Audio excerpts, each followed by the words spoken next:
Welcome to this very first webinar for the year. If you're not already familiar with Smart Cities Council, we are a global org founded in the US, but currently active everywhere on a very big mission to create a safer, more enabled, beautiful, resilient, and sustainable world for everyone.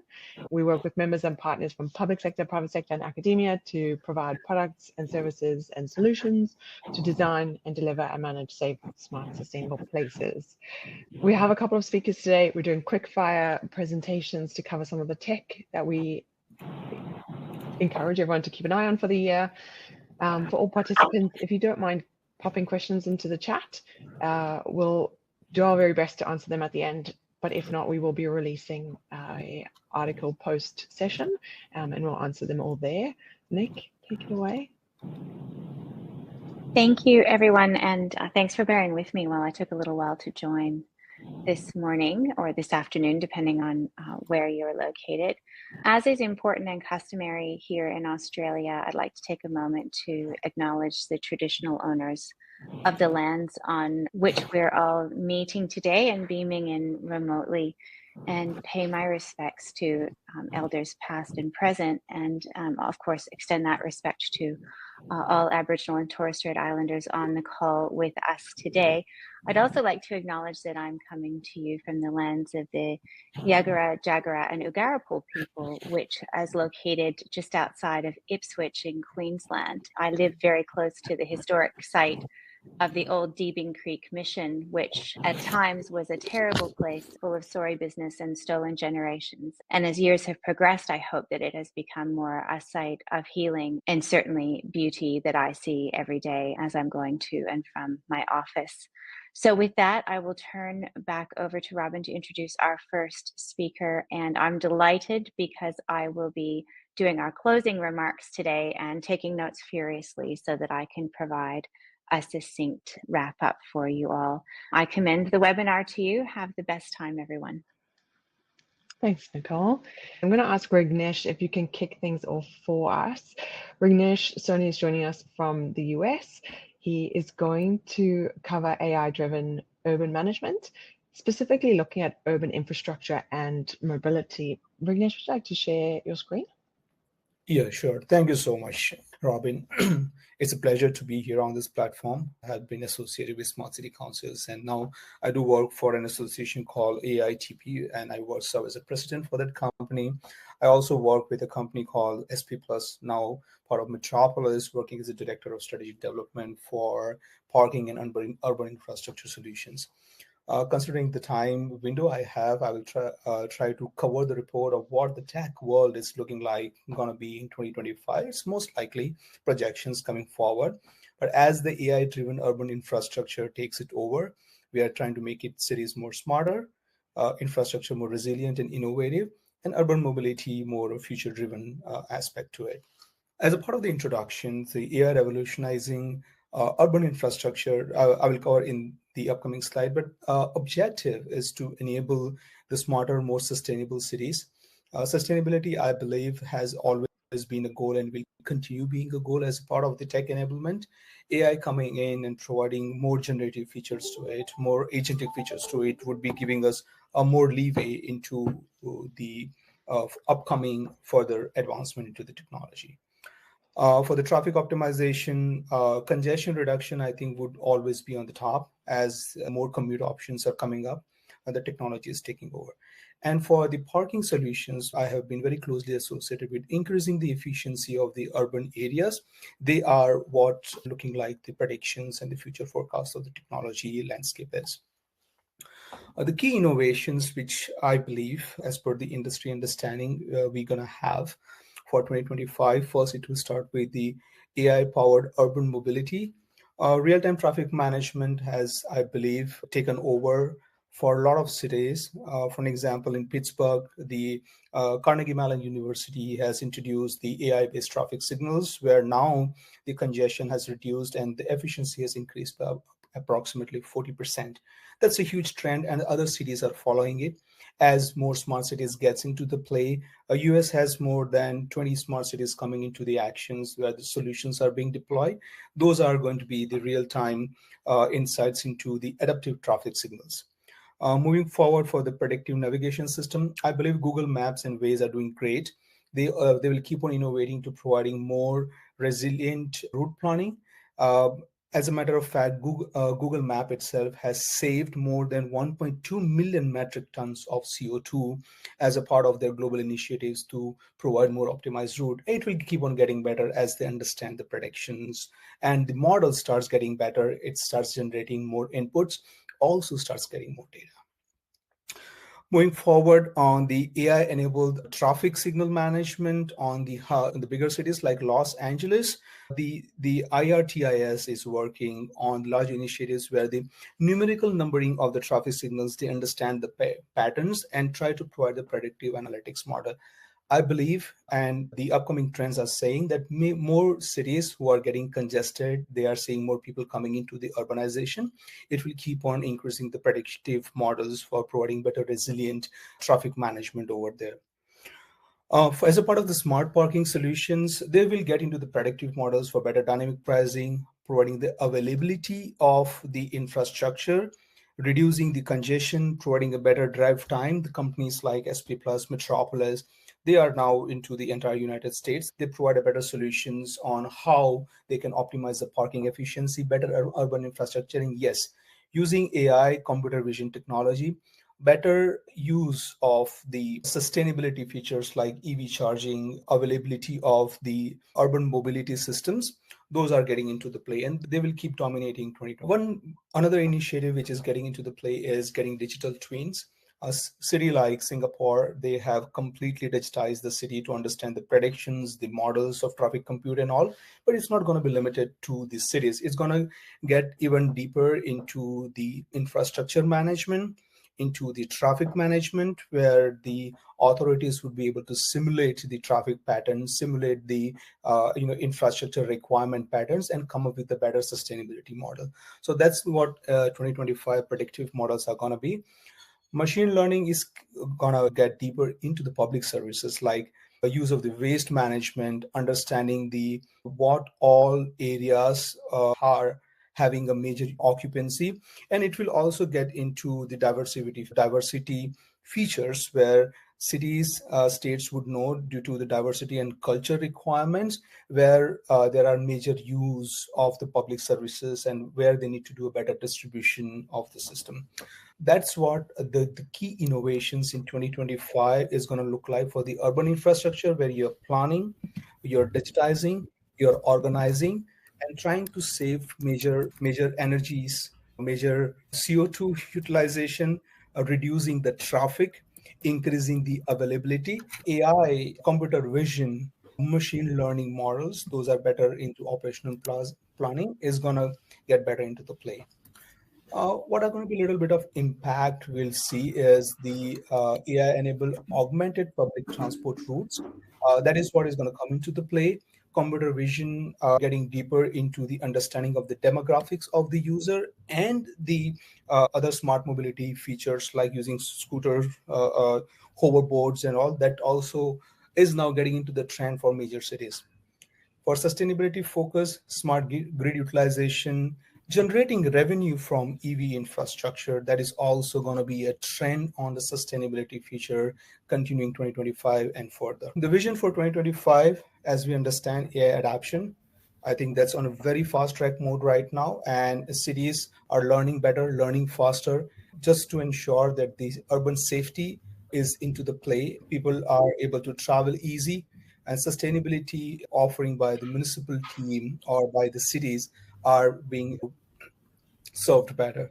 For the smart mobility hubs, the expansion will continue across the cities as the small mobility hub pods keeps on coming in, and that provides the better accessibility of the transportation needs. And autonomous vehicles are gaining traction. There are a couple of cities in the US and across the world where the autonomous vehicles have been deployed. They have been doing millions of trips a month. And this is only going to get better as companies like Uber, who are now investing heavily into the autonomous vehicle and smart mobility management. That's where the trend for 2025 and beyond is going to look like. For a quick closing remark from my side, AI is reshaping our urban life. The key message over here is the smart infrastructure is no longer optional. It's actually an essential and necessity now. Together, we can harness the power of AI to build smarter, more livable cities for the future generations. That's what I have to add from my side for the AI-driven urban infrastructure. Robyn, over to you. Thank you so much, Rignesh. We're going to stick with the AI theme and hand over to Samir, who's just joined us from India, where there was a power outage, unfortunately. So Samir is joining us from Vantiq, and he's going to dig into AI also in urban systems, but looking at real-time data. Excellent. Let me go ahead and share my screen.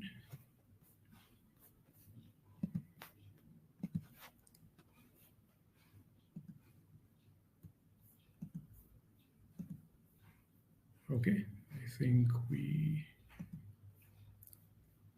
all right, everyone see my screen? Fantastic. First of all, thank you for having me, and sorry for being late. As Robyn mentioned, I'm calling you from India, or calling in from India today, and definitely outlined the need for a smart infrastructure for its electricity grid. So we lost a little bit of power. But that said, let's jump right into it. I think one of the reasons why we're very closely aligned with the Smart City initiative is the fact that as a company, Vantiq was built to focus on some global challenges. And global challenges include there's widespread underserved populations in this world today. There's an aging in city infrastructure. We've got outdated technology, outdated systems, limited integration of smart solutions.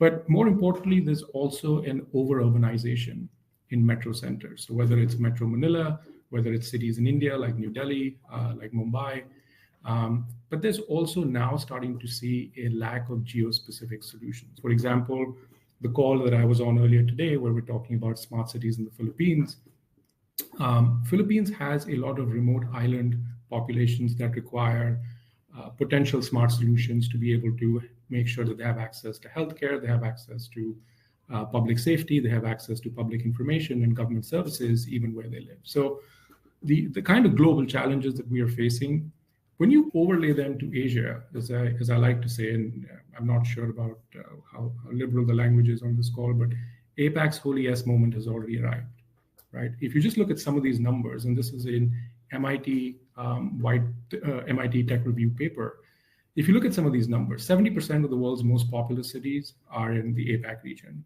There's 1 billion new urban dwellers that will be added by 2050. And I'm just talking, this is a population moving to existing urban centers. 48% of all trips in the APAC region will be by car. In 2015, that number was 28%. And 99 of the 100 most cities at risk from environmental factors happen to be in the APAC region. So if you didn't already understand, these numbers itself highlight why smart cities are so much in need and how AI can play a role in being able to deliver them. What does smart city utopia in the age of AI look like? There's smart public safety, there's healthcare access, there's smart resource management, there's smart infrastructure management, which I was just listening about, and there's obviously smart disaster management. So think of a city where you have citizens that have healthcare at the tip of their fingers, either on their phones, and not only can they get access to that healthcare, they can interact and get results through that healthcare. Think of a city where anomaly detection for AI versus kind of mass surveillance. So think of AI and technology that uses anomaly detection to detect a fight or a crime or an act of vandalism, and actually orchestrate real-time responses in minutes, not hours, not tens of minutes, but in minutes, to make sure that either that activity can be stopped, it can be disrupted, and it can be taken care of. Disaster management, I think this is starting to get more and more real. Think of a city that is coping with floods or an earthquake, where AI can actually warn people when it actually starts to get the first notifications of an earthquake building or a flood incoming, and that can safely direct people out of the city with up-to-date directions. So these are all, I call this smart city utopia because we're starting to see this happen in bits and pieces. But I think the will to invest heavily in AI, while maybe there, I think the set of tools that are required to make this possible, and the effort that's required to make this possible sometimes becomes a little bit prohibitive. Because a smart city has to have a technology underbelly, and the technology underbelly has to be, yes, definitely driven by AI, but it's got to have a few characteristics that make it worthwhile and that make it easy to implement. So characteristic number one, you should be able, or that technology should be able to orchestrate AI in multi-agent systems. And what I mean by that is using AI to detect an anomaly, but then also using AI to take action or real-time action is very important. You should be able to run multiple AI models simultaneously. The world is practically melted down with DeepSeek. The ability for a platform or a system to be able to integrate multiple threads of AI and choose which one's the best for a situation, and to be able to do that in real time is what makes a smart city smart. You'll hear this word a lot, especially coming from me and given who I work for, but real time. So we should be able to handle data in real time, recommend actions in real time, take and orchestrate those actions in real time. And the velocity of that data is only going to get higher and higher. The platform of the technology should be event-driven. So AI is pointless if it's basically looking at analyzing data that's already happened in the past. So yes, you can learn from it, but you can't really action it. Then you should be able to have technology that enhances AI trustworthiness. I can tell you for sure in the projects that we're engaging with local governments, this is becoming more and more of a conversation. But lastly, automated prompting and learning in real time. And this is, I think, the true value of AI is if you have a disaster and AI lets you respond to that disaster, how does AI learn from those responses to make sure that the next time, God forbid, that disaster occurs, that system and that technology is able to handle responses even better? And that's where our solution, and this is not a plug, mind you, no one needs to get a call from a Vantiq salesperson after this, and if you do, let me know. But the difference why Vantiq was developed is to take all of that and put it together. So our objectives, then when we work with the Smart City Council on projects, is to make real-time actionable intelligence, or real-time intelligence actionable, right? That's what our AI does. To be able to develop and understand complexity, and to be able to develop event-driven applications. And that's what the low-code, no-code barrier takes care of. And then there are challenges that we faced historically in integrating distributed systems and edge computing. And by that, you walk into a city. We've done a project in the United States for a city in Alabama that is using our platform, but they don't want to get rid of their antiquated technology. They want to overlay that with, because it's cost prohibitive, but they want to overlay that with some new technology. So they needed a platform that would take applications, would overlay AI, and take data from old technology and new technology, and they were using it for public safety and anti-vandalism responses. So the point I'm making is smart cities and AI for urbanization has to have at least three main characteristics. The intelligence that AI generates should be actionable. Otherwise, that intelligence is absolutely of no point. The application should be event-driven. So, there's no need for an application to have, for example, continuous surveillance. But if your application only detects anomalies, it almost takes care of some of the privacy concerns that a lot of citizens rightly have with AI. And the last thing that it should be able to do is that AI should be able to work with antiquated systems and should be able to work with new modern systems to be able to deliver outcomes. These are some of the projects that we're actually involved in smart cities with the help of the Smart City Council as well as some local governments. But we are involved in smart cities in the Middle East, in Saudi Arabia. We're doing the city of Opelika in Alabama, which is public safety. We're doing disaster management in Japan. And the reason that's confidential is because the government in Japan won't let us use the name of the partner that we're with. We have a smart building project with SoftBank in Tokyo, and we have smart ambulances from a healthcare perspective. From us at Vantiq, I think the Smart City Council and the partnership is helping us take our platform and take AI into kind of the next phase of urbanization. I'll pause there, but Robyn, I'm going to hand this over back to you. Fantastic. Thanks so much, Samir. I'm going to hand over to Catherine now. So Catherine is joining us from Meshed, and she's going to cover IoT and smart cities, which I think is a nice handover, but really look at IoT and the AI intersection in terms of urban solutions. Catherine, do you want to share your screen quickly? Oh, here we go, window.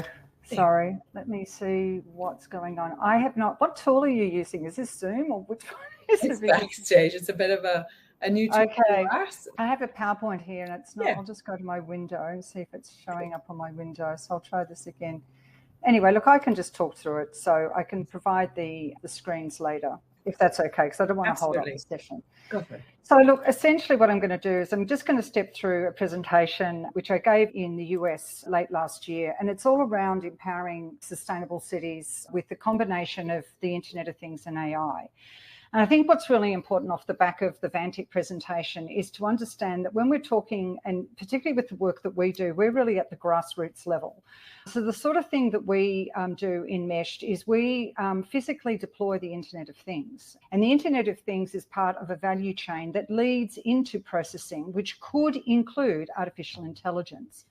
And so the value chain starts with things like connected devices, that's sensors, actuators, edge cameras, RFID.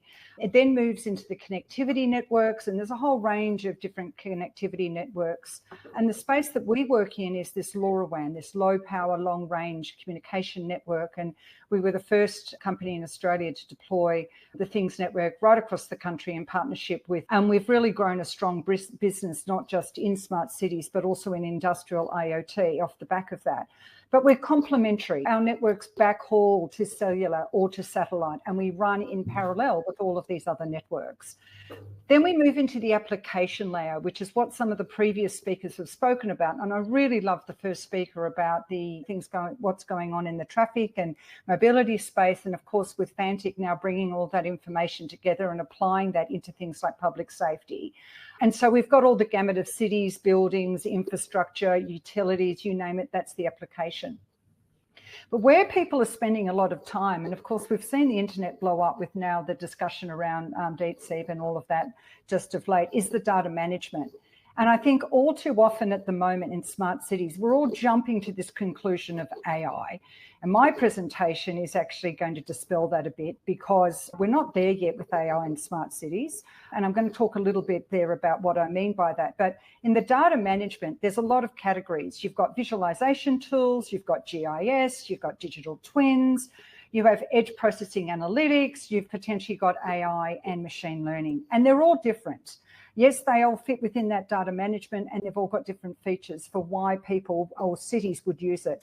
And then at the top end of it is this all-encompassing platform, which brings that value chain of devices and applications together so that you can manage it. And that's where the players like AWS and Microsoft and Aviva and all those sort of players fit. But my discussion is about the concept of the Internet of Things and artificial and intelligence being totally codependent. And let me just unpack that. The sensor itself is the ability to actually acquire the data, accurate, hyper-localized real-time data at the source. And that's what cities are doing. And we are deeply involved in that. We've deployed hundreds of networks, thousands of sensors, but essentially picking up on Vantiq's point that the role of real-time data is critical, because a lot of AI tools are reliant on historical data. And when cities are actually trying to solve a problem, that hyper-localized data could really help them. Then you start to look at the platform of AI. And essentially what AI does is it integrates and analyzes the sensor data from multiple sources to provide valuable insights, right? And those insights are required to support really important decision-making. But underlying all of this is the critical importance of deploying IoT solutions and IA that have end-to-end insecurity embedded. And in the LoRaWAN protocol, it is embedded end-to-end. It was the first LPWAN to have end-to-end embedded encryption. But if you are working with councils or major construction companies or utilities, which are the customers that we have, be prepared to get some very heavy-hitting questions around your cybersecurity insurance, your penetration testing, as well as ensuring that the data sets that you're collecting are fully anonymized. And there's no way that you can track a person back to that real-time data. And the fourth point about the Internet of Things and AI, which I think is really important, is the interoperability of the data sets. So where possible, use a standards-based approach so you're not locked into black boxes or proprietary. And my contentious point at the moment is not all roads lead to generative AI. There is way too much hype about open AI in the market in smart cities. Our understanding and learning, particularly in working with infrastructure and heavy engineering asset-rich companies and government agencies, is that machine learning, pattern logic tools, root cause analysis, and predictive modeling are just as important.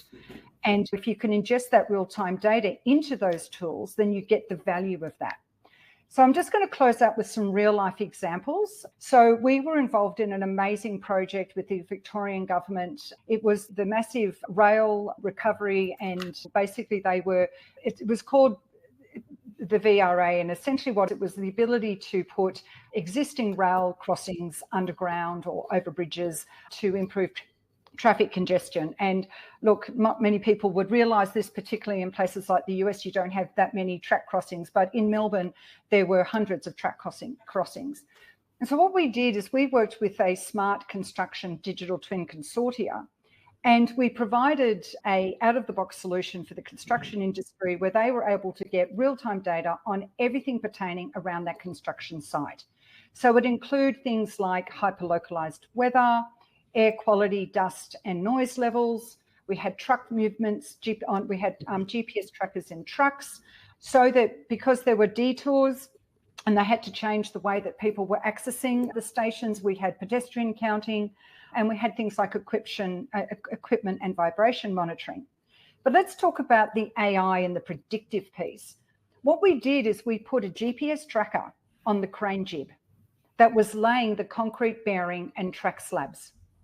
And using that one $258 sensor, feeding into the digital twin, which was a combination of my Orange digital twin and others, we were able to project the completion of that site within 95% accuracy, because we could actually check every single movement of that jib, the pace to which it was laying that concrete, and then feeding that into some predictive modelling. Now, that is a really robust example of where, in a practical sense, when you bring real-time data with predictive analytics, the outcome actually does improve cost and money, because everything to do with a construction project is all about time and money. And then the last example I wanted to give is in public safety and emergency management. Again, with this great technology that we're using, we're able to get line of sight connectivity of up to 100 kilometres. Even in an urban space, we can get line of sight connectivity off a Lorowan gateway of anything up to 30 kilometres. And essentially, the New South Wales government were trying to solve a major problem. They were funding bushfire mitigation, and we came up with an extremely innovative and first-of-a-kind solution to deploy very sophisticated environmental monitoring stations that actually would detect potential flammability of an area. And so what we did is we worked with the New South Wales Government Fire and Services, Emergency Services, and New South Wales Parks and Wildlife. And whilst you're thinking, oh, what's this got to do with urban environments? In Australia, a lot of urban environments back onto bush or onto forests. And so therefore, these stations weren't just deployed in extremely remote areas, which we did, where we had to use satellite as backhaul. These monitoring stations were also deployed right on areas adjacent residential areas. The point here, though, is that data is then being fed into very sophisticated weather analytics and predictive modelling tools, and the outcome is actually refinement of planned burning schedules. So we can now, with really accurate data about flammability conditions, help these emergency services organisations to prioritise the areas that they believe are higher risk than low. And in the past, they did not know that. So that's my presentation today. Just a couple of quick case studies and, yeah, hopefully bringing some real life to the sort of very much nuts and bolts IoT and AI with cities. Thank you so much, Catherine. It's probably one of the biggest trends we're going to see more of this year is the prevalence of use cases around public safety and disaster mitigation. Very great to hear. got some weird feedback, but I'll check on it in a second. Just staying on IoT and noting he's going to have to hop off in a second, I'm going to ask Matthias if he can present next. So Matthias is joining us. Where are you? There you are.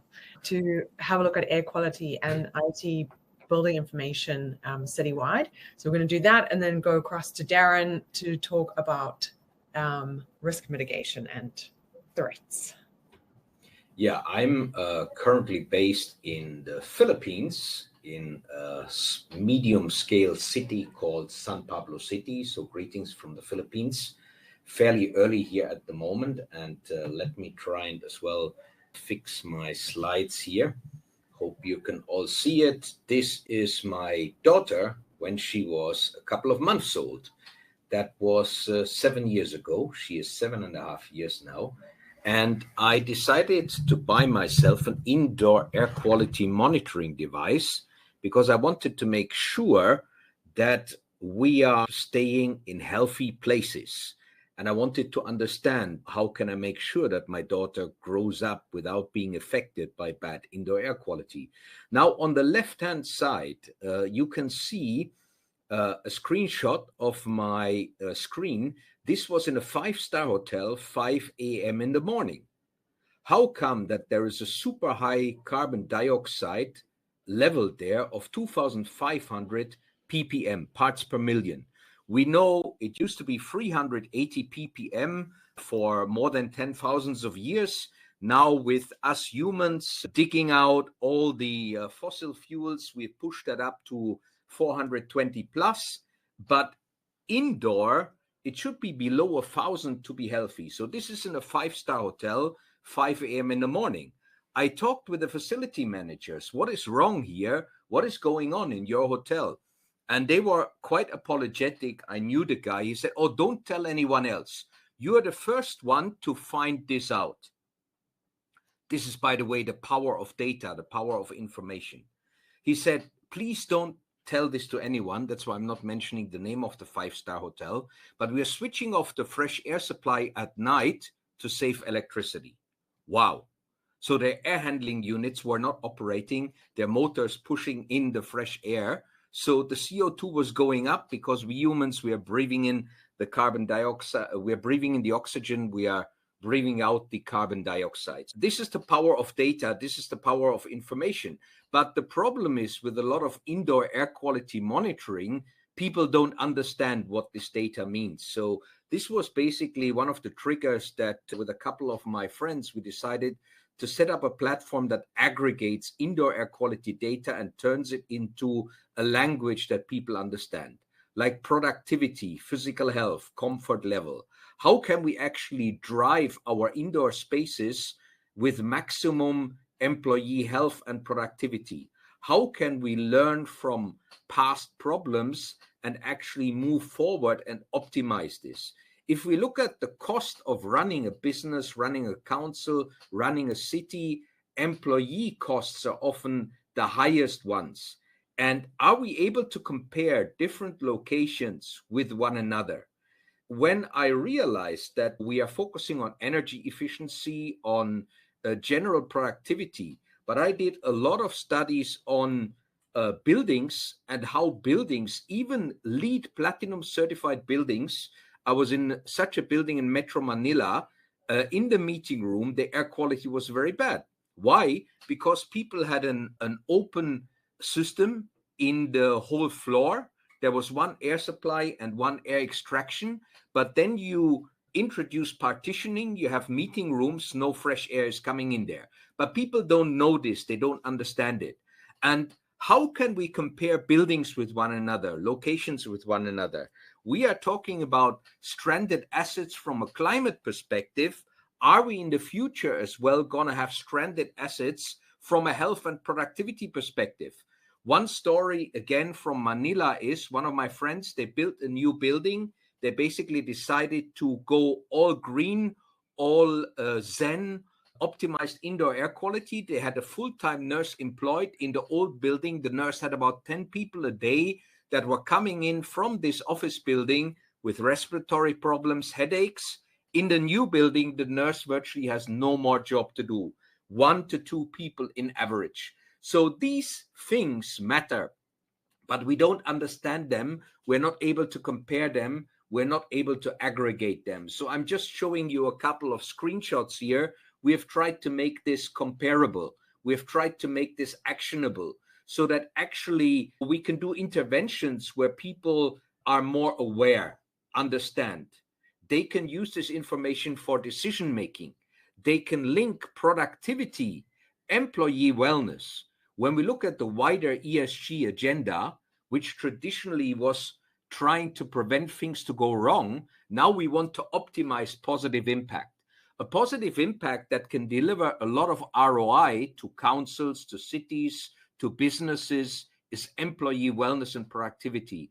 If you can reduce the off days by making your employees healthy and productive, then there is a huge value to be gained. And when we look at our assets at our buildings, if we can actually multi-location comparison, management, analysis, and interpretation to optimize them, to understand as well which building needs a major retrofit to actually be able to have better indoor air quality, better productivity, then I think we can get a lot of value out of this. So I personally believe that indoor air quality, and outdoor air quality, which maybe has been neglected in smart city considerations in the past, should become more and more a core focal area, because we can get a lot of returns from this. And we owe it to our employees and to our citizens to optimize the wellness and their overall health situation as much as we can. So this is my short contribution. Brilliant. Thank you so much, Matthias. We're going to ask everyone speaking to share some use cases after this, and I'm sure that there will be a couple of air quality test use cases that we can share as well. Darren, where are you? There you are. Please lead the way and let's dive into cybersecurity. Thanks, Robyn. Let me just share my window. All right. Everyone can see that? Yep, good stuff. Well, thanks for having me. Firstly, really interesting topics and discussions. And I think I've been taking some notes as we sit here and go through all these various topics. A couple of key themes pop out for me, which are central even to my presentation, which is, and Samir talked about this as well, which is at the heart of all the technology that we're talking about to try and help smart cities is we're looking at leveraging technology really to drive event-driven reactions and to look at anomalous behavior. So for my presentation today, I'm going to switch the focus a little bit back to something that we can all relate to, which is people, because we're all people at the heart of what we're doing. And so today's talk is about really the people that are working inside both our organisations and also the organisations we deal with in a smart city context. Regardless of the technical applications, at the end of the day, people still present one of the greatest risks. So this is designed to illuminate the hidden risk lurking in organisations. Why is it important for smart cities and people involved in smart cities? So whether you're working in government, in big corporate, you're supplying to those government and corporates, people present the greatest risk. And as you can see, with the adoption and acceleration of AI and technology, and particularly the data sets we're talking about across all the things we've heard today, data is central, privacy is central, as Nicole will talk about, and people working in our organizations, either on the supply side or the consuming side, they present the biggest risk. So we've really got to start paying attention to the risks that they present inside an organization.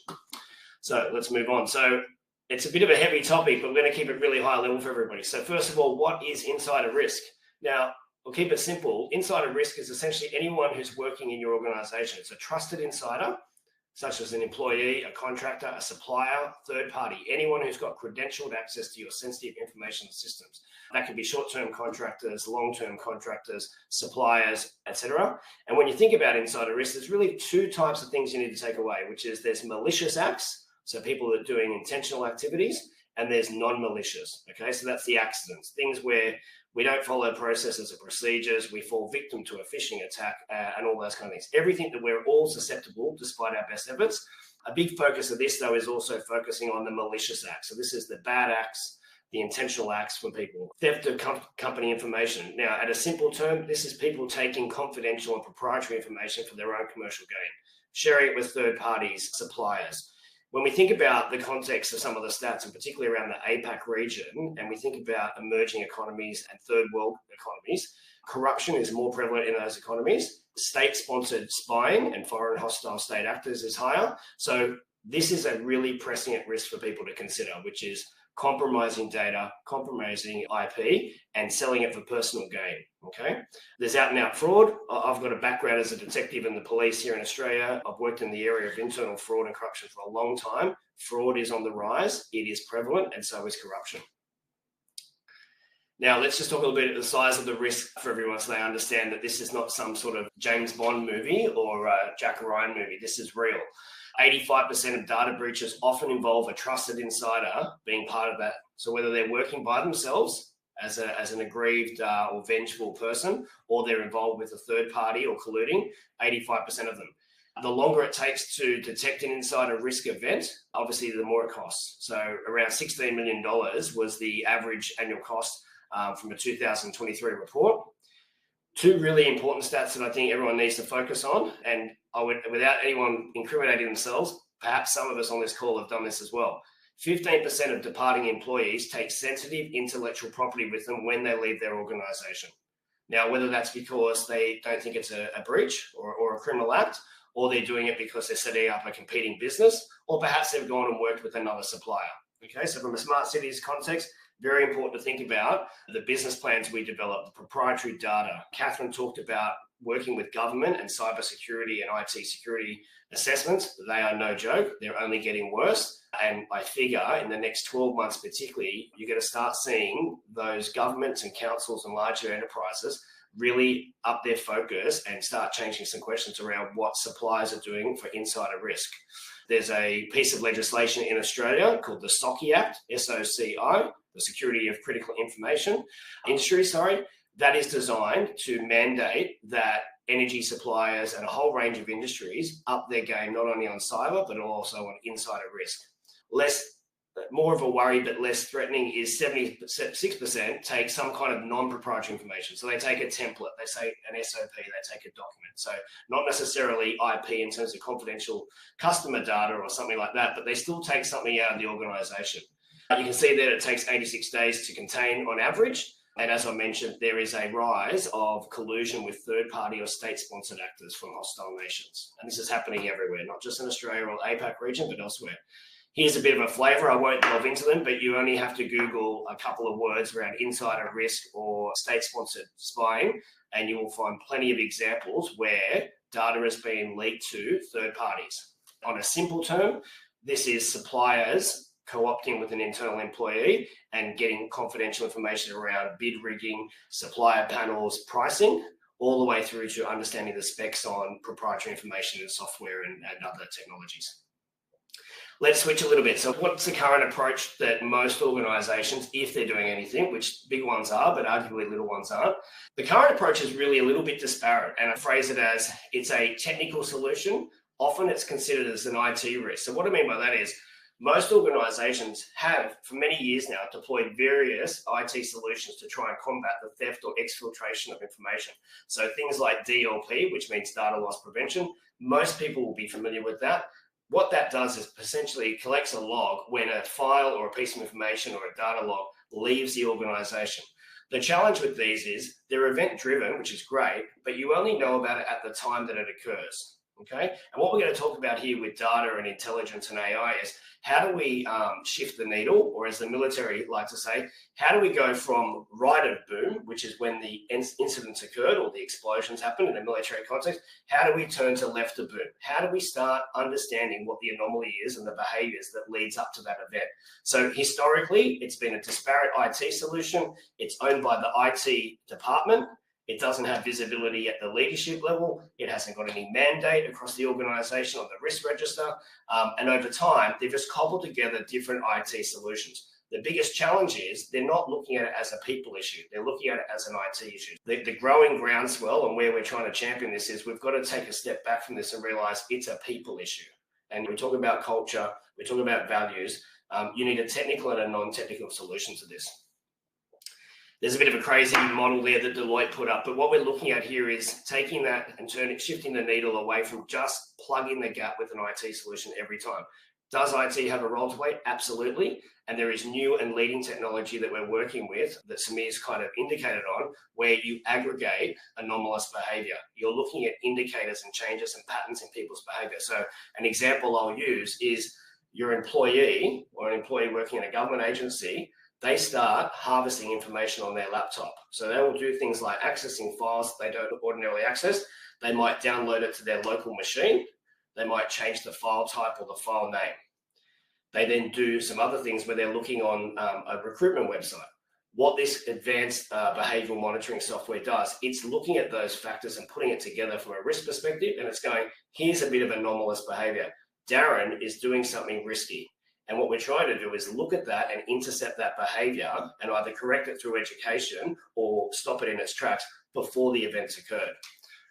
So we're looking at things like adopting an organisation-wide approach that's got executive sponsorship, not just leaving it to the IT department to focus on, cross-functional support and resourcing, and even setting up a working group. You've got to have IT involved, but you need HR, because when you have an event, you need a legally compliant and procedurally fair investigation that has a technical focus to actually uncover and interview and put those forensics together. You'll need legal involved because there might be an employment outcome, or there could be a litigation issue with a third-party supplier, and you need security, finance, and other things. So it's really elevating this to a cross-functional approach across the organisation and using it as a holistic, human-focused approach. So what does that look like when we put it together for in a smart city context? It's putting this model around preventing, detecting, responding, and optimizing, rather than just detecting the event as an IT solution.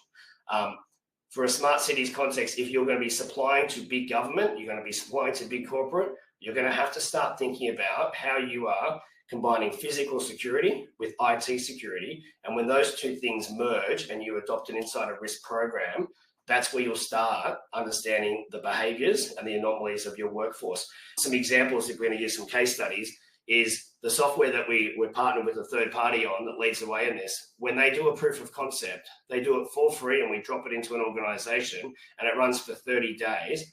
And I think it's something like 95% of the time, there are anomalies detected where the organization had no idea that confidential proprietary data had left the organization. They identify risk areas and risk teams in terms of people that are at risk. They've got some really cool reports around things like early leavers. There's a big connection between people that are looking for jobs and looking to leave the organization, and then other behavioral factors where they start accessing confidential information, and that starts flagging. And it's an eye-opener, to say the least. So taking a proactive approach really starts with looking at the top of the organization. Does the leadership understand that this is a people issue and not an IT issue only? Do they understand that malicious acts are on the rise? Theft of confidential information, state-sponsored spying. I'll share some local examples without giving too much away. For people that think this is just for spy movies, I've worked on matters before where we have intercepted 2 foreign nationals from 2 different governments working in a financial services institution, and who were filming inside of the building, filming information on boards, and compromising data. Both of those people were known to both security agencies in Australia, and they were on the radar for the activities. This is not the thing of spy movies. This is happening. So if we start thinking about AI and we start thinking about smart cities, and particularly in environments and economies where there is lots of money to be made here in terms of government grants and funding, that is the place where the threat will materialize the most. Back to my left of boom, right of boom situation and reducing cost and impact. The earlier we can detect that anomalous behavior, the better. So in simple terms, we had a client who had an individual that was working in a different state. They were originally from Victoria. They were working for a Victorian government agency, and they were working up in Sydney. And through this software, they detected that they weren't doing the amount of hours that they were meant to be doing. They detected that they were visiting different websites, essentially uncovered that they had a second job and they weren't working for the organisation, and they intercepted that before the individual was about to commit his next crime. Once again, turning that needle and getting a sense of using the data and the technology to intercept and change and disrupt the behaviour rather than just cleaning it up afterwards. And my last point is, and this is the one to really hammer home, which is we need a combination of technical and non-technical solutions. And I think we've heard from the other speakers on today's webinar, which is as much as technology is great, we need to be able to use the data, and we need to be able to educate people, and we need to be able to make sense of it. So there is certainly this tension now between vast data sets, lots of technical solutions, but at the end of the day, we need people to be able to do the right thing, follow the procedures, and make sense of the data. So back to you, Robyn. Thank you. Thank you so much, Darren. Just a reminder for everyone to pop questions into the chat. We will answer them afterwards. Karandeep is going to jump on next to look at smart asset devices and emerging tech. Karandeep is one of our members in the Intelligent Transport. There you go. Yep. Perfect. Take it away. Thanks, Robyn. Thanks, everyone. So as Robyn mentioned, I'm part of the Smart Cities Council Smart Transport Hubs Task Force, which was established around 18 months ago. There's about a membership of around 10 people on the task force. So we'll be just talking about today some of the key insights and findings relating to smart asset devices and emerging technologies in the smart city space. So I guess the key technologies I'm going to be talking about are camera, robotics, security devices, drones, spatial and plant tech, IoT and sensory devices. Just in terms of context, smart transport hubs relate to integrating technology, connected systems, and data analytics to enhance customer experience in the spaces of networking within the transport space, ensuring quick transitions and enhancing transport experience for the broader community. So I think it's very important to start off with the macro trends that are actually shaping technology, because I strongly feel business and economic factors influence technology and not the other way. The key things from a Sydney, New South Wales, Australia perspective that we're experiencing are summarized here. So population growth, we're seeing very significant expansion of the state and of the national population in Australia. We're seeing housing affordability challenges as well in relation to the supply of land in terms of property development pipelines and affordability issues. We're also seeing a bigger focus on environmental sustainability in terms of targets, in terms of managing asset portfolios and the implications on the built environment. Security risks are also growing in relation to vandalism, crime, illegal occupation, so on and so forth. And that is obviously going to be a threat to state and national critical infrastructure. Digital innovation is also rapidly expanding in relation to everything from e-commerce to digitization of systems and platforms. It's something that Australia has to really keep pace with when we compare it with other countries in the APAC and around the world. Also, I guess there is a bigger and more scrutinized focus on the changing workforce in terms of office accommodation, flexible working arrangements. So classical models are being eroded at the moment. So less people are doing permanent full-time. So these are some of the key things that are shaping the environment, and technology is obviously helping shape this and also influencing some of this as well. So I'll talk about the key technologies that I mentioned before. So camera, robotics, and security devices. As I said earlier, we're seeing more and more crime happening across the state, including increases in assault, sexual assault. We're also seeing a lot of increase in other activities, which include violent crimes. And Australia's national terrorism threat has been raised to probable in August 2024. There's been a lot of focus from Commonwealth Government as well in terms of establishing a cyber infrastructure security centre, and that impacts a lot of different areas. In terms of technology, the key things that I'm seeing emerge more and more are video analytics and surveillance as a service, everything from intrusion detection, camera tampering, parameter defense. So we're seeing more and more growth of this technology, which includes high definition resolution, filter blocking infrared light, enhanced night vision, dust protection, two-way comm. And it's really to be able to do things like facial recognition, identify crime vectors, and also use solar and other sustainable technology forms in terms of meeting green targets as well. So a lot of that is emerging around Australia. In terms of other areas, robotic surveillance is also growing rapidly in terms of being able to do patrols, being able to have a visible presence, cover a larger area, reduce operational costs, and then, of course, protect assets and personnel. So that is also happening a lot more. Drone technology obviously is rapidly growing as well.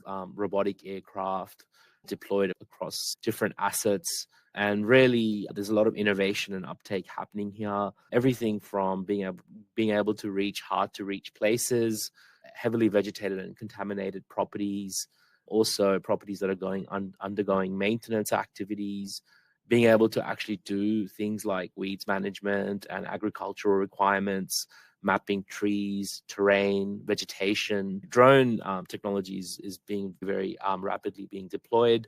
Within that, there's also LiDAR and multispectral analysis as well. So to be able to pick up light sensors more accurately, being able to identify high resolution 3D models. And that really helps in a lot of different use cases as well, such as weeds infestation, analyzing plant health, soil productivity, being able to have a deeper spatial analysis of a particular property or a particular site breaks a lot of ground, which wasn't available before in terms of scientific analysis as well. So that whole space is also rapidly growing.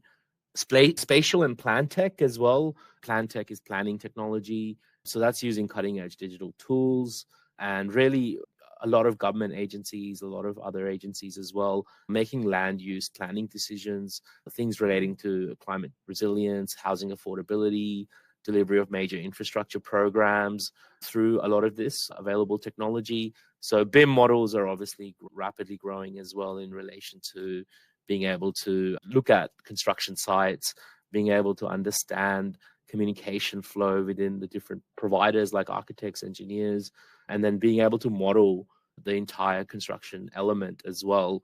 And then from there, there's also the integration within GIS as well and the spatial platforms to be able to interact between both the built and the natural environment. So there's a lot of different simulations like heavy rainfall, bushfire, burst water pipes, being able to integrate that and the impact that would have on the built environment. And then obviously spatial technology is also rapidly expanding in terms of accurate position, area, and size. I haven't even spoken about augmented reality and the integration within that as well. So this allows us to obviously make decisions on urban analytics, things like housing targets, things like land use strategy, data visualization, which has very wide ranging use cases as well. Everything from transportation routes, natural disaster prediction, town planning, asset resilience, repurposing properties. Yeah, so this is rapidly being deployed across the board as well. And then, of course, I think this has already been mentioned from my previous colleagues as well. IoT and sensory technology is also having a very big impact. Everything from advanced metering, LED smart lights, smart bins, and then property and building management as well, being able to understand things like lighting, building access, temperature, humidity, energy, water, waste, even occupation and utilization as well. So very wide scope in this space as well, and covering a lot of different parts of Australia as well. For example, the Smart Darwin Centre as well in terms of the smart lighting and sensoring installation in Hobart, in New South Wales. There's been a lot of different investments in Australia in these spaces.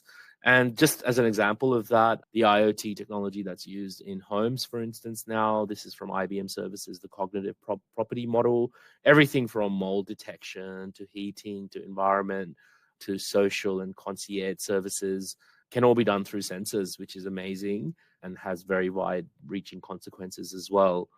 I think it's very important to mention that all of this is only successful with collaboration from the different parties. It's an ecosystem that we operate in. So federal, state, local governments, semi-government bodies as well, like state-owned corporations, industry partners like universities, startup hubs, associations, industry partners. Without that collaboration piece, without that data sharing, knowledge sharing, co-innovation modeling, a lot of these things, smart solutions would not be possible. But yeah, that's my presentation. Thanks. Thank you so much, Casey. Let's pop over to Tim. Let's talk about AI and machine learning, and then we're going to go to Nathan to close us off with 3D city modeling, and digital twin tech. Tim, go for it. Kia ora, I'll just share my screen.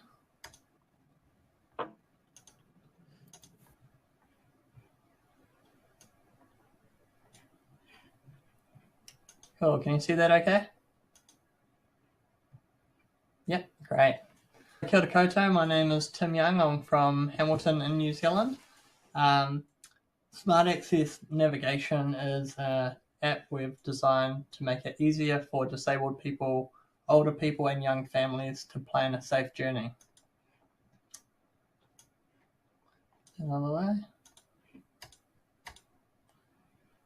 So it's really difficult for a huge segment of the population to plan a safe journey, and the result is that there's a lot of anxiety amongst these groups when traveling, and to the point where they just might not get into the community. A lot of people stay home, and that has a flow-on effect with well-being and on the economy as well.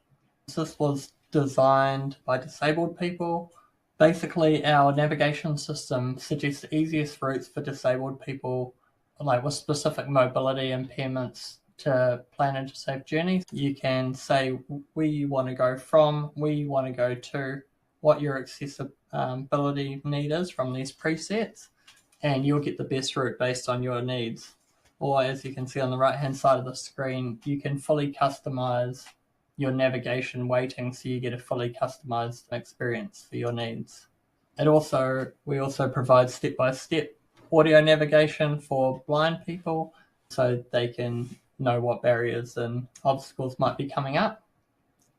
So we're using AI and machine learning in a number of ways to automate data collection and analysis and to improve our customer experience. Oh, should I say that? So in December, we also added an AI vision model to complement the step-by-step navigation for blind people.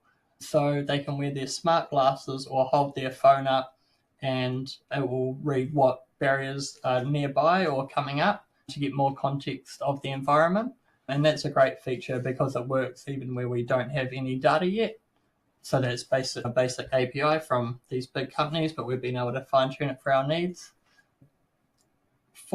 From our previous data collection, we now have a really robust data set to train our machine learning model for automatically detecting these features from photos and satellite images in the future. We collect those, we have our satellite and aerial images, but we also collect photos from a new hardware rig, which I'll speak about shortly, and that's been really improved the efficiency of our data collection and has massively reduced costs for that data collection on the ground. So we now have hundreds of thousands of photos that we can train that model on, which is obviously often the hardest part when you're traveling and when you're training a machine learning model, is to have that really robust data set. So we collect data on all of these features, about 40 different features, and we have plenty of data on all of these features to train that model as well.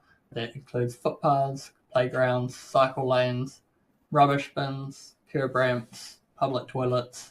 All of these features are needed for a wide range of users to confidently plan a safe journey.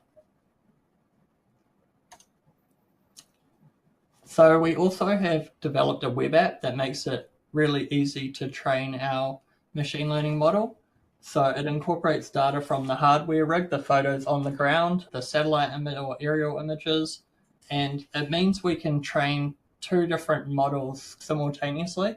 So we have a box on the UI that has the photo, another box next to it with the satellite imagery, and we can draw polygons around each of those features from the photo and the satellite imagery at the same time, and they can learn from each other as well about what they look like from different angles.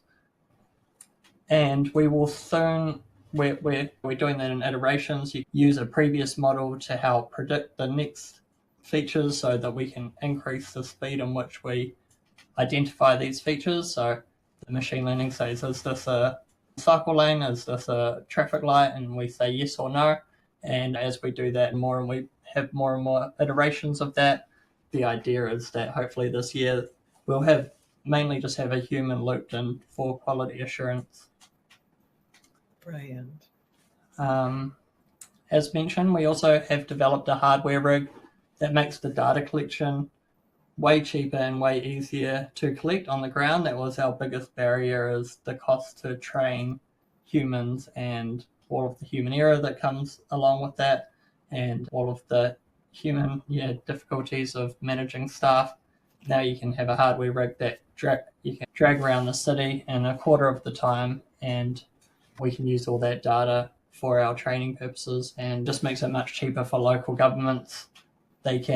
You don't have to hire us and have to have a contractor built into the budget. You can use your own staff and hire our rig for a minimal cost.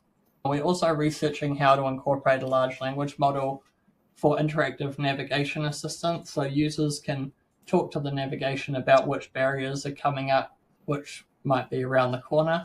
We really need to research how well it will work at allowing users to converse with the navigation system to determine the preferred route, because there's a lot of complexity around that. For example, a user may want to know why the navigation chose that decision and potentially change the route if they're feeling tired or in a rush or in some other mood that changes the route they want to take. So this coming up for us this year in March, we'll be releasing our user interface for crowdsourcing to get the community more involved and to increase our data collection. And it will also obviously give us more real-time data as well, so we can improve our accuracy. By April, we'll be offering that hardware rig for councils to hire from us. Pre-orders are available. We're also looking at using AI agents to help automate that data collection and the annotation for the machine learning model, as well as some benefits for the customer for helping plan multimodal transport. And by September this year, we will be in 25 cities around the world, largely thanks to our increased scalability with these technologies. Yeah, that's all from me. Thank you so much, Tim. Nathan, do you want to share your screen? Yeah, no worries. Just wait for Tim to finish sharing his. There you go. All right.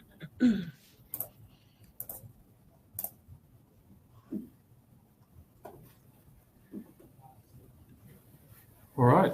Thank you very much. Thanks to everyone for hanging around until the end as well. I think Nicole's still going to speak after me. I'll be talking a little bit about digital urbanism. Really, it's around the urban planning setting and urban design as well. We know that traditional means are struggling to keep up with the amount of requirements that are required these days, the amount of demands from the customer, regulations, policies that are out there, and a lot of iterations and a lot of collaboration and input into it. It's getting traditionally a lot more difficult to do it. And so what we're working on is far more data and digital-driven approach. And this is using generative AI to start to look at the urban planning and start to get into the rapid optioneering space. And so we're using this to rapidly optioneer the different designs, and then using the data to then provide analysis in this sort of GIS type analysis, and then moving that from a 2D approach much more into a 3D approach. And I'll give some examples of that in this presentation as well.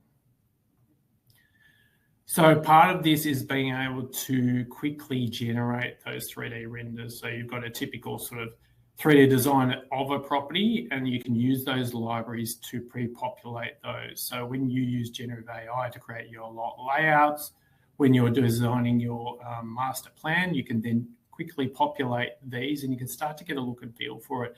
We've even got platforms where you start to get a different look. You can put yourself within a design and start to look around and see what that actually looks like. And that gets that collaboration happening nice and early across different stakeholders that might exist in the project.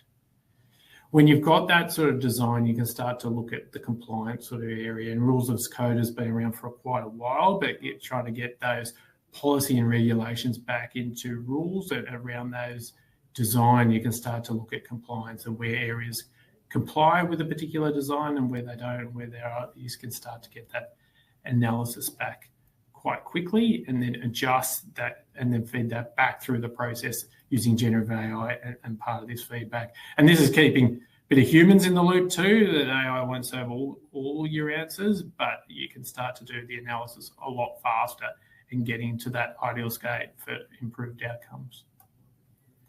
Another example you might have in moving from the 2D to 3D space is particularly around things like shadow analysis, which it is really easy to do in the 3D space. Once you've developed these designs, you can start to look at the shadowing of this and the impact on neighbouring properties, what that, and you can start to get people and buyers of these properties in to understand what that shadow is like to be from their neighbours in a virtual aspect, and then integrating with other forms of AI like everyone's spoken about in these presentations, and looking at things like VR for potentially doing that. And then really in summary of trying to get this, because I just didn't want people to hang around for too long, as we've got a few people logged out already, it's moving from this sort of 2D design space where it's really slow, cumbersome to make changes in design, as you might get feedback from one party and got a feedback to everyone else in that party, and starting to get in these 2D looks, but starting to get back into this sort of 3D design and much more visual approach. And so once you're in that 3D design space, you can start to get those visualizations happening. You can start to run the simulations. You can start to run analysis and start to understand things like the amount of green space and canopy coverage that you might have it. What's the walkability of a particular area? And this can be a lot more informative than those designs. And then we've got clients and developers starting to operate in and putting their parameters and their requirements in there to optimize certain requirements they might have in a particular design. And so being in that 3D space and being able to use those simulations is just as so important in making the right decisions. And so a lot of this is really taken off in 2025. I think people will be using this and moving away from what has been a traditional urban design process. Thank you. Super quick, Nathan, but really well done and beautiful modelling. If you can, please share the slides so we can pop them into the write-up afterwards. I'm going to just ask Nick if you would like to add anything to the end, noting the time. Of course, there were quite a few questions on privacy, which of course we need to address, and we can do that in a separate webinar as well. But really, how are human rights protected in smart environments is probably the crux of the matter that I'd love to just get a few thoughts from you on.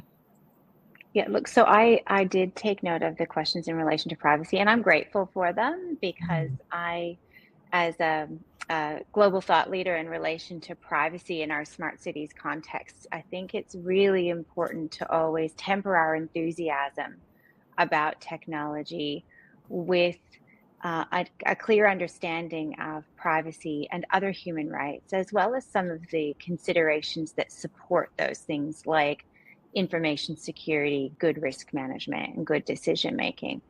I actually would love the opportunity to put my thoughts on paper because look, I've been writing notes furiously and they're so small that I would actually have to hold this book in front of my face to read them out. But I did take a privacy lesson or an opportunity from each of the presentations today. And I would love to be able to put those in a synopsis and provide that as a quick paper to you, Robyn, that you can publish along with the webinar. But I would like to just park on two thoughts. One is I would like to give an example of how in a smart city context, we must remember not to problem shop with our technologies. And I'll give an example of what not doing that looks like. And then also, how can we uplift our accountability in that privacy and other human rights space when we're looking at smart cities? So first, I think it's important to note that there's a smart cities mantra that sticks with us and has done for many years about what a smart city does. And that's that it's meant to leverage technology and data to make life faster and cleaner and smarter and more equitable and more accessible and more sustainable, less expensive, less congested, etc. And to put a point on the fact that this is the mantra for smart cities is also the fact that doing this, the leveraging the tech and the data, comes with risk. And we must keep our eye on that risk ball.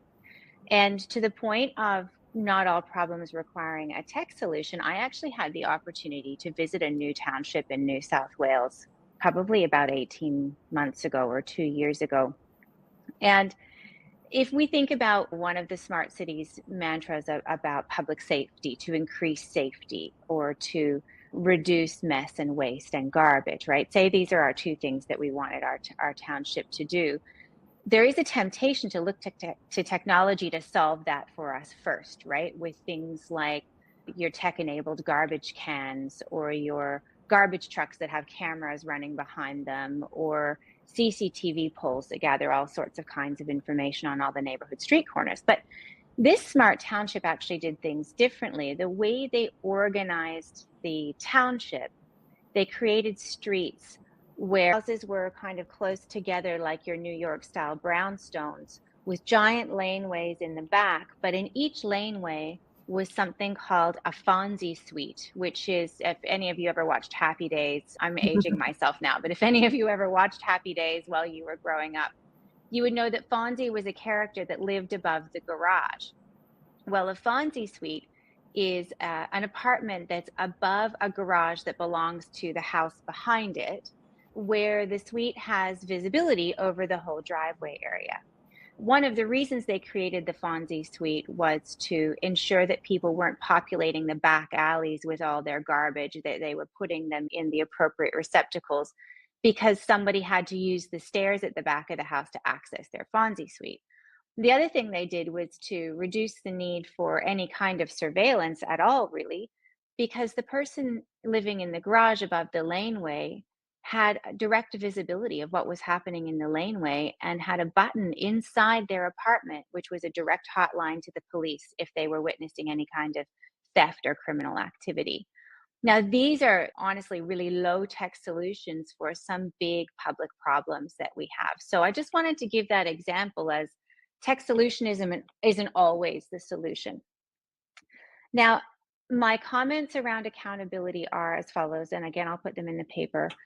I think we do need our federal and state governments that are partnering with cities and technology companies to do better in terms of when they're doling out their innovation budgets. And those of you who have heard me talk have heard this previously, and one of our presenters today quite rightly noted that there are schemes here. There's a need for partnerships. If we're having these partnerships without first ensuring that our cities have the privacy and security and risk management infrastructure in them to deploy these projects and technologies safely, the city should not be receiving that funding. The funding should not come first. The evidence that the city has the correct building blocks in place to deploy the technologies properly should come first. Second, we can implement privacy impact assessments for our high privacy risk technologies. This is becoming a rule in several governments worldwide, and we should be doing this in our city's context. And finally, in terms of accountability, what's happening with privacy and security and good decision making should be something that is captured in our annual reports for our cities, and even provided on a pro-disclosure basis on city websites and to the regulators in particular jurisdictions. So these are just some thoughts on how we can do a little bit better in that privacy space, but I will provide my comments in greater detail, Robyn, to the group through an article. Thank you so much, Nick, and thank you to all of our incredible speakers. We have recorded this. We will do a write-up post-fact and include as many reference use cases as we can. I'm hoping that this is just the first in a series of webinars like this. We can break them up now into each topic because we have covered a lot.